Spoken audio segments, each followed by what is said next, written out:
Hello, and welcome to this episode of Not Just Ghost Stories. I'm your host, Josh, joined by Jackie and Laura. We're a small team of experienced paranormal investigators, and here we discuss different locations that we've investigated, along with a little history and the paranormal evidence that we found. This episode, we will continue our investigation of Octagon Hall. We have been outside with some really odd activity, and we've gone back inside to regroup and develop a plan. That's when we came up with a few different experiments. That's when we came up with the S-Box. And the radios. The radios.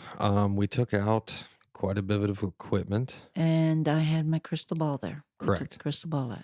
And I can remember once we decided we're going to go back out to this gazebo, we're going to set up, we're going to try to communicate, we're going to try to figure this out. Because it wasn't safe the first time, so of course, let's go back. Yeah. Well, because we're ghost hunters and we're crazy. Determination. But stupid. So we go back out there.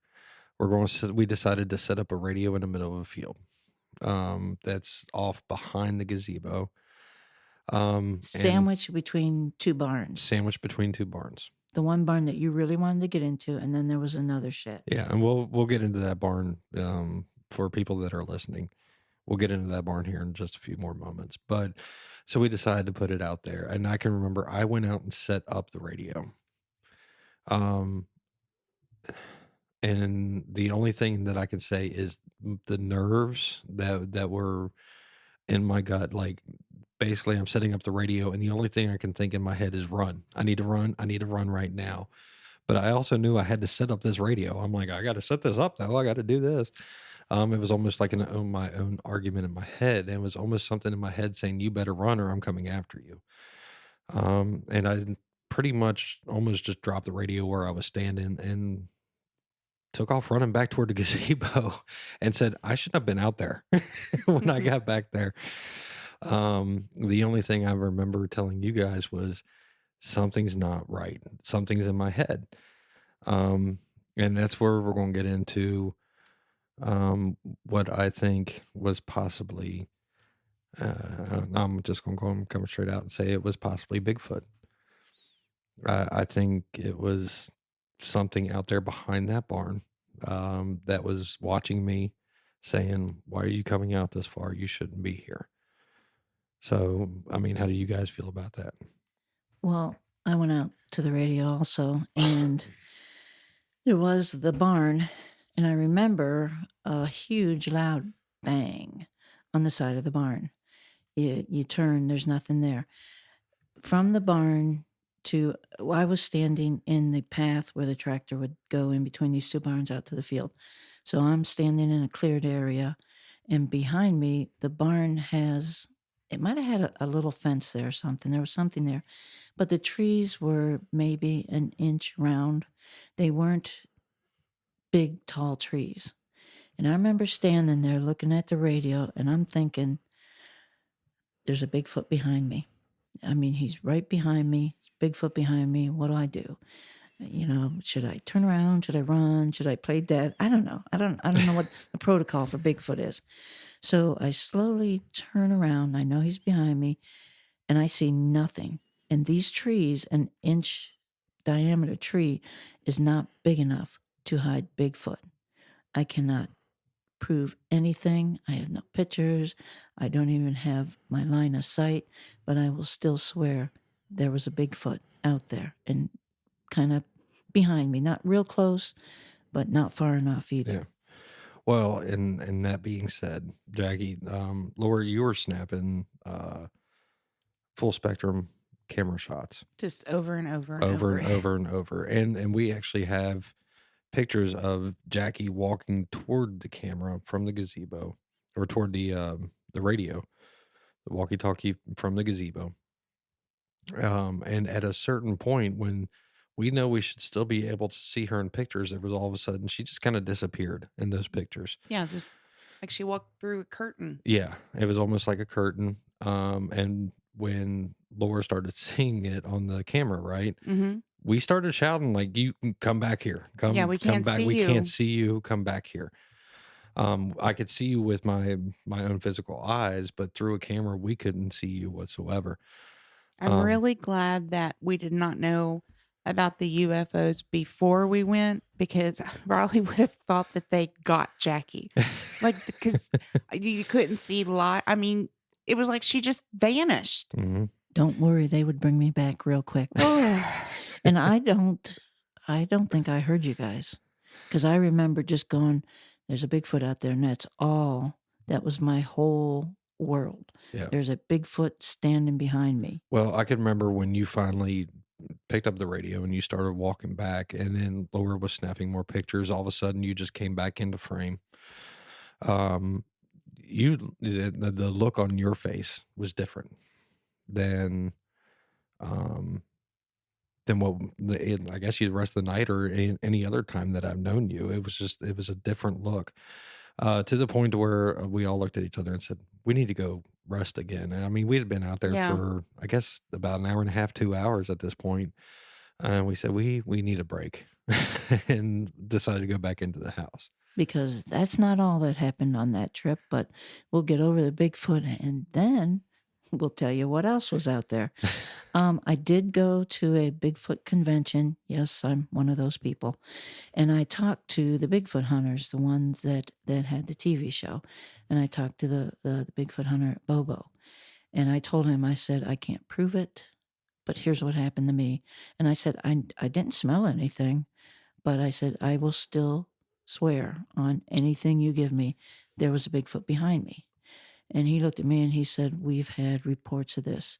The Bigfoot may be miles away, but they can somehow project into your mind that they are standing right behind you. Well, and once you told me that, when you came back from that, it started making sense in my head when I was actually just taking the radio out, to set it down there.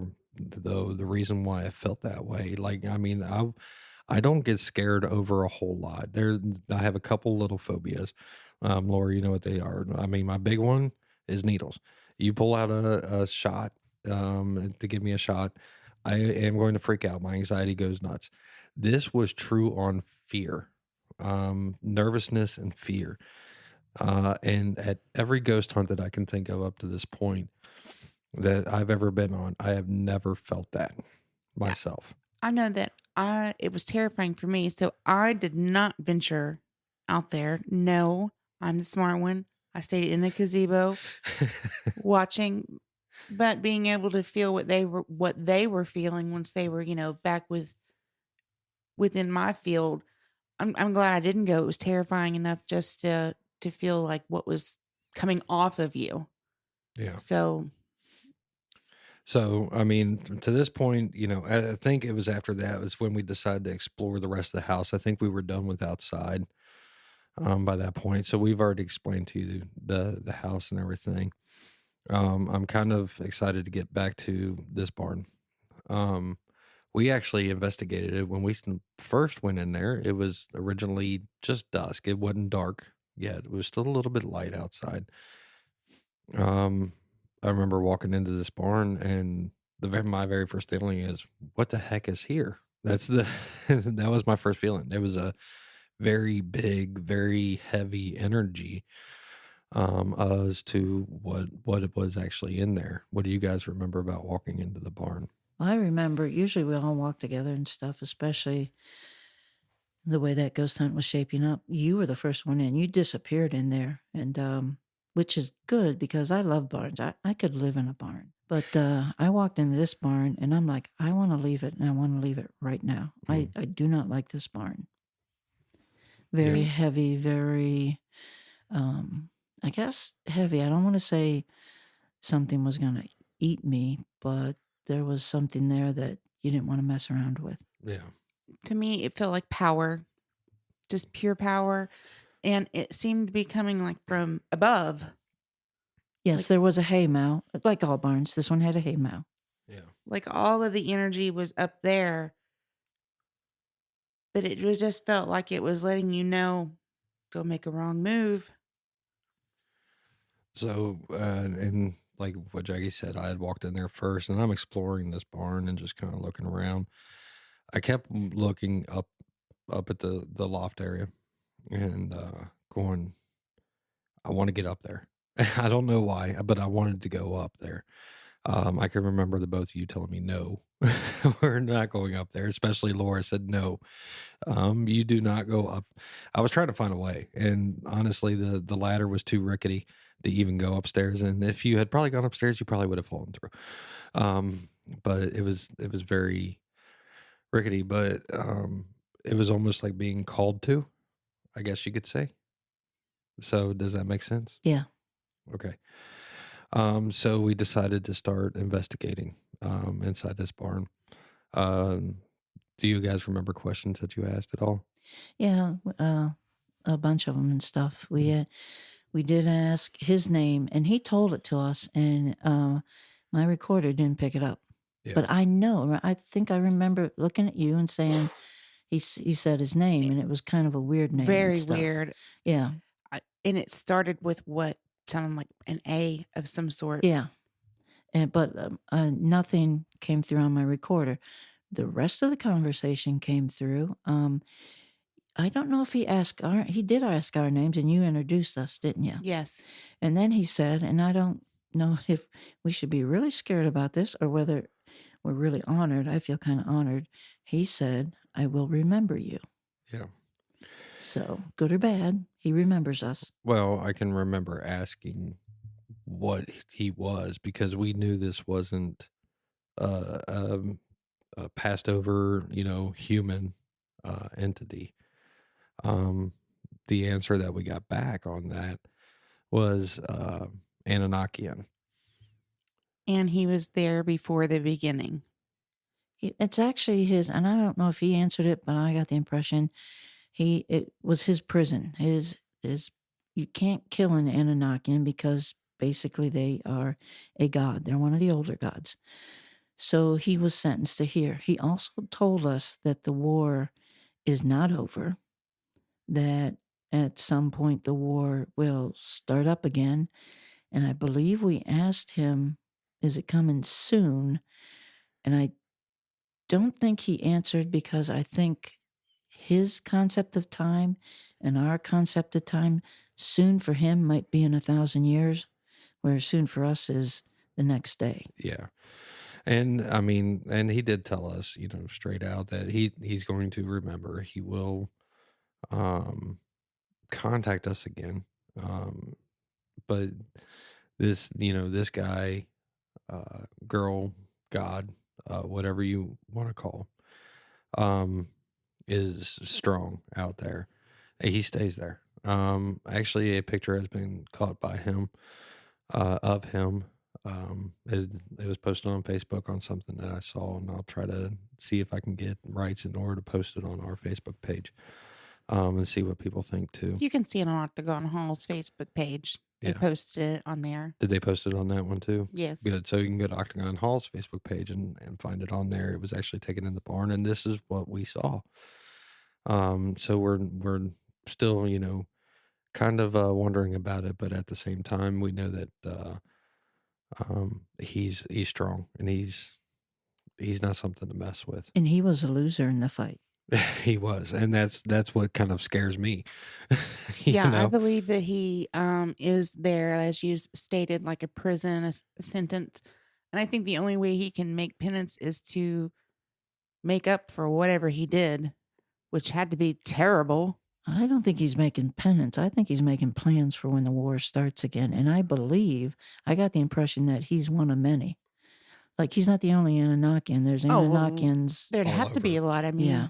yeah, I believe so too. Yeah. I mean, this is I guess you can just call it a spiritual war between them and who knows what else, but it's kind of crazy to run into during just an investigation where you're not expecting to run into so many things in one night. I thought we were totally going for the Civil War era. Me too. That's because we had done that. Because we had done Hinsdale, we had done some tough ones. And I remember thinking, Octagon Hall, yeah, just Civil War humans. This will be really nice. We can relax. Yeah, we thought we were going to, of course, do some investigating, get some evidence, because that place is so highly active. And I think every team that goes there gets something. Well, I mean, at this point, we have done done Waverly Hills. We had done Whispers. Hinsdale. We had done Hinsdale. We had done some really, really tough investigations. And I can remember looking around and going, Octagon Hall, Civil War people. It's going to be nice. It's going to be easy. It's going to be fun to really interact with these guys. And then we walked in and went, oh no. Sorry, we don't have time for you. You'll have to come outside if you want to talk to us. I was looking forward to talking to my brothers do Civil War reenactments. I thought, cool, I can sit there and talk. My brother's a Civil War reenactment. We can have a real, buddy to buddy chat. Yeah. Well, and I really think that we had spent so much time outside, and we did. We spent a few good hours inside of that house with some slight interactions, especially in the basement, a little bit here and there through the other 2 floors. But I think it just paled in comparison at that point to the stuff that was happening outside. And more than likely, all the spirits that were inside looking out the windows going, what are they doing? We're in here. No, the spirits inside were going, what the hell are they doing out there? We never go outside. What is wrong with them? We stay in here because of all that. Look at it. And, so we're trying to figure everything else out. But this is definitely one place that for one, we have to go back to, but we are going to go back to. We haven't brought the aliens in yet. Well, we started to, but let's keep going about the aliens. We need to talk about the aliens. Weirdest aliens I've ever seen.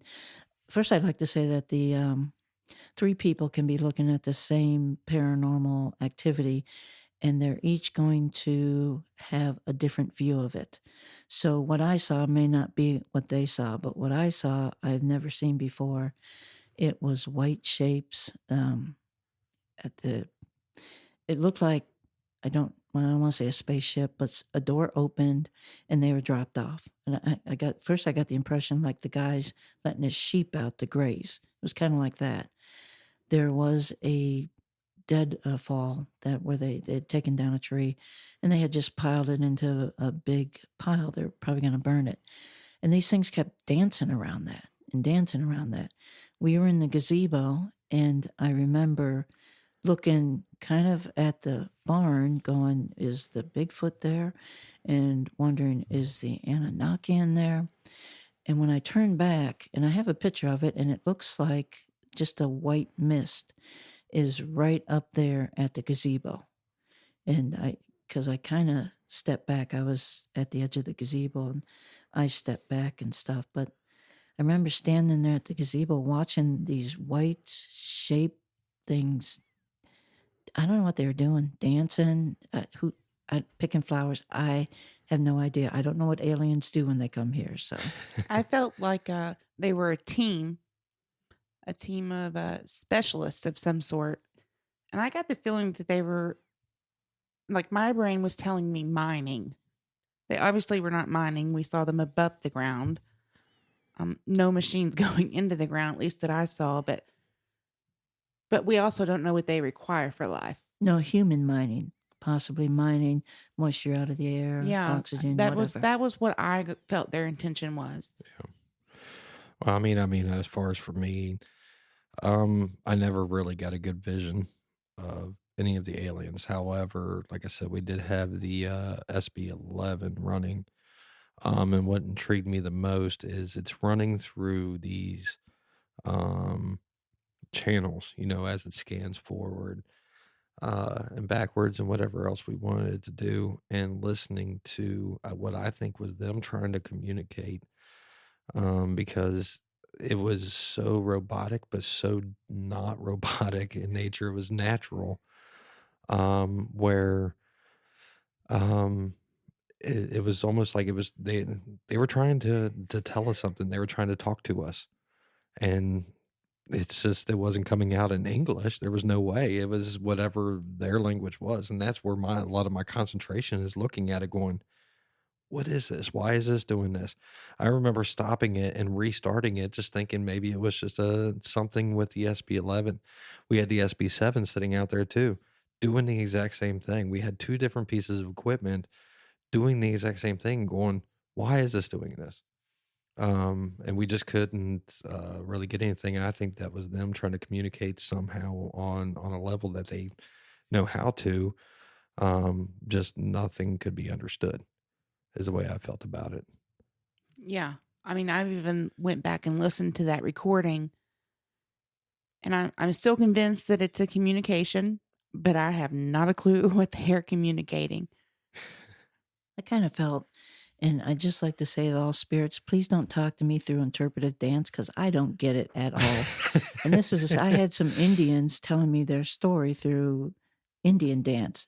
Haven't a clue what it means. I was going to say you should study dance because you really do get shown a lot of dance. And now I've got aliens that are talking to me through interpretive dance. Again, haven't a clue what it means. All right. What else would we like to talk about? Is there anything else that we've missed so far? Just the owl in the tree, but we're not going there. That's scary. No. That was just kind of a crazy one. Because Which we should say, there's a lot of wildlife out there. We did see a tiny little owl in the tree. Never saw the cougar and stuff, but I was looking. Yeah. Man. I remember I was like, there's something above my head. There's something above my head. So I'm like, I take the flashlight, look up the tree, and there's these eyes, these huge eyes after all of this paranormal stuff going on. And I thought, I'm going to get to see it. And then I was like, it's an owl. But I took its picture just because it's an owl. And he looked evil in the picture. Yes, he did. Too. He could have been possessed, I guess. But thank God we survived the owl. So we're doing good. Yeah. Okay. Very good. Well, we did use quite a bit of equipment on this. Do you guys have a star piece of equipment? Probably the SB-11 out there. Okay. We never got anybody to call us on the radio after the two of us braved that Bigfoot to put that radio out there. Nobody even called us. He wanted to kill us. Okay, that's what we're trying to say, people, and they didn't even want to talk to us. And then after we did that. See, I got the impression, still scared the crap out of me, he was there to protect me. But I'm telling you, man, those aliens had me totally freaked out, and all I'm thinking is, if I got to run to the aliens or the Bigfoot, I'm heading for the Bigfoot. Oh, okay. I see. There you go. Yeah, for me, unusually, it would be my eyes. I don't normally see a lot of things as much as I feel them or hear them, but this I totally saw. I don't know if the camera got any of it, but I know what I saw multiple times in every area. So that was good for me. Was the eyes. All right. For me, I mean, that's going to seem so general, but it's the recorder. There's so much stuff that happens sound wise, voice wise, everything wise, that the recorder caught every single little bit of it that it possibly could. And it's nice to have it on evidence to kind of back it up a little bit. So the recorder for me was the big one, you know, as a paranormal investigator, ghost hunter, whatever you want to call us, that should be your number one piece of equipment. You should always have a flashlight and you should always have a recorder. Because that just goes to show with a recorder, you never know what you're going to get, but sometimes you're hoping that you get everything. And the recorder was a good one at this place. It did catch a lot of stuff for us. Well, we've been finding out there's one more thing you need as a paranormal investigator: a change of underwear. Yeah. Or for Laura socks. Yeah, I do love socks. But I would say, you know, a piece of external equipment outside of myself for this one probably would have been the camera. Yes. Because there's no way for me to prove to other people what the series of those shots are. But in those, I know that Jackie was there and they were taken seconds apart as soon as the camera would let me take another one, and then she was not there. Yeah. But I could see past in the camera where she should have been based on how long she had been walking. We could actually see the end of the barn Yeah. on the camera where Jackie was not there and she should have been. And there was an alien right there at the edge of the gazebo, and I do have a picture of him. So, I mean, we got some really good evidence on this one. So much to the point to where, what would you rate this ghost hunt? Would you rate it safe? Would you rate it unsafe? Would you rate it unsure? or be experienced when you go? I mean, like, what would you rate it? Well, I would rate it as you're a dumbass to go there, but you're going to go anyway. I would say that as far as safe or unsafe, I think it probably depends on the day that you're there. You survived. And what are all these entities doing on that day? But safe enough that I totally cannot wait to go again, because the more evidence that I've reviewed, the more questions I have, and it's just so fascinating there. Yeah. I mean, I'm gonna have to go with, if you're going to go, you ought to know some of what you're doing. I would not recommend inexperienced so much go. Well, let's put it this way: if inexperienced want to go, you stay in the house.